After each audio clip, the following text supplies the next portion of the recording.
It was pandemonium on the beach, you know, the big shells and going over in these salvos from the big battleships and cruisers and destroyers and barrages of rockets going over in sheets, and the noise on the beach and everything.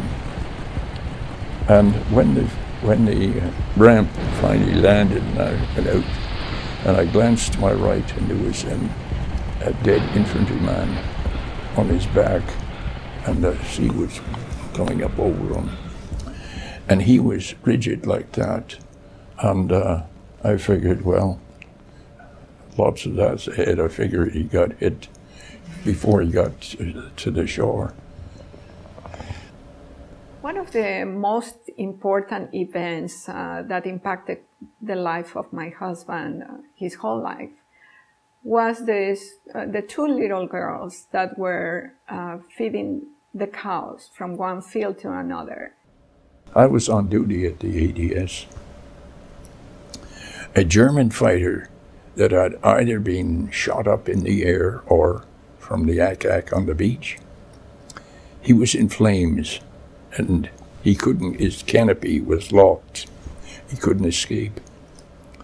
And he was going to crash and die, of course. That was it, he was on fire. And he spotted the two girls with bringing the cows from one pasture to the other. And he maneuvered his plane in just enough to machine gun them and the cows. The younger one was seriously injured, and the impact of the shell entered her chest and went outside her back, and it blowed her arm. It was hanging for a little piece of skin. So I picked her up, brought her in, and we tried desperately to find a vein, you know, to give her plasma. But the veins were just as flat as a piece of paper.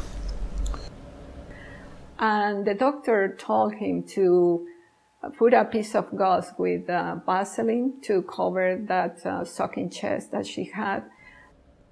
And I was just lifting her up in my arms. Her head was on my husband's arm, and when he put the gauze, the girl looked at him. She made a strange noise. She exclaimed something. I'll never forget that.